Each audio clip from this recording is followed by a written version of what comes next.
জয়গুরু যোগীরাজ। অংশ নম্বর 52। যোগীরাজ বললেন, যোগের মাধ্যমে শরীরের মধ্যে প্রবেশ করে কুটস্থে অবস্থান করতে হয়। যোগীরাজ প্রথমে বললেন, যোগের মাধ্যমে শরীরে প্রবেশ করতে হবে। সমাজে ভক্তিযোগ, রাজযোগ, জ্ঞানযোগ, কর্মযোগ, হঠযোগ, লয়যোগ ইত্যাদি বহু প্রকার যোগের কথা শুনতে পাওয়া যায় এবং পরস্পর বিরোধী নানা প্রকার মতের মধ্য থেকে আসল সত্যটি বুঝে ওঠা মুশকিল হয়ে পড়ে। যোগীরাজ শ্যামাচরণ বললেন, এসব নানা রকম যোগের কথা যা শোনা যায় তা আদৌ আলাদা আলাদা যোগ নয়, এরা একই যোগ কর্মের বিভিন্ন স্তর মাত্র।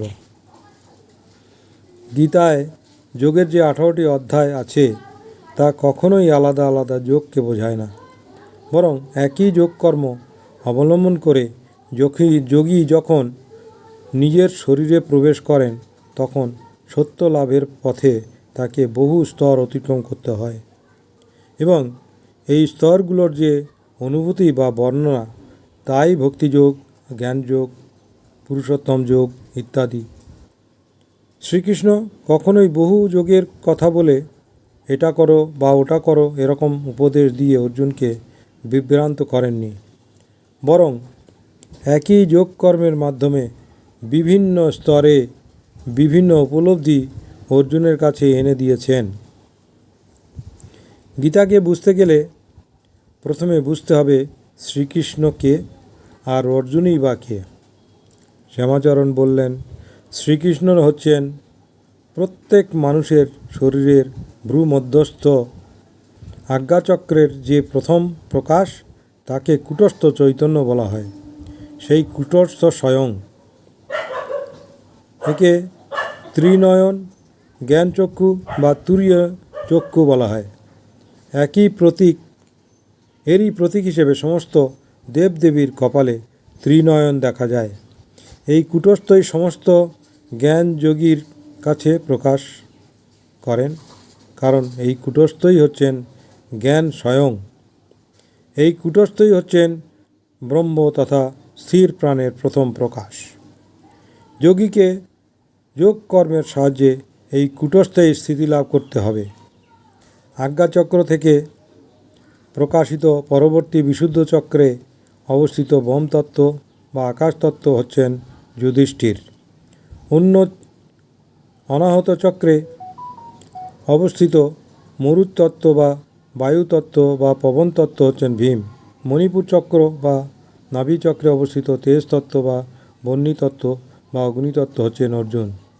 স্বাধিষ্ঠান চক্রে অবস্থিত অপতত্ত্ব বা জলতত্ত্ব হচ্ছেন অনুকূল এবং কুটস্থ চক্রে এই মূলাধার চক্রে অবস্থিত ক্ষিতিতত্ত্ব বা মৃত্তিকা তত্ত্ব হচ্ছেন সহদেব। বিশুদ্ধ চক্রে অবস্থিত আকাশতত্ত্ব হচ্ছেন যুধিষ্ঠির। এই আকাশতত্ত্ব তথা যুধিষ্ঠির ধর্ম বা স্থির প্রাণ তথা কুটস্থ থেকে সরাসরি জাত বলে যুধিষ্ঠিরকে ধর্মপুত্র বলা হয়, কারণ কুটস্থই ধর্ম।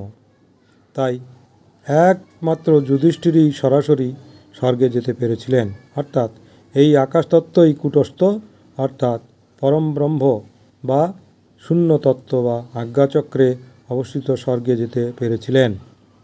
দ্বিতীয় পাণ্ডবপুত্র ভীম হলেন পবনপুত্র বা বায়ুতত্ত্ব বা অনাহত চক্র বর্তমান। এই অনাহত বা পবন তত্ত্বই শব্দ অর্থাৎ নাদ ব্রহ্ম। যোগী সাধনার দ্বারা এই অনাহত বা নাদ তত্ত্বকে বিশুদ্ধ তত্ত্ব অর্থাৎ কণ্ঠে মিলিয়ে দেন। তাই ভীম অর্থাৎ বায়ু তত্ত্বের স্বর্গে পৌঁছবার আগেই দেহপাত হয়, অর্থাৎ বিশুদ্ধ তত্ত্বে মিশে যায়।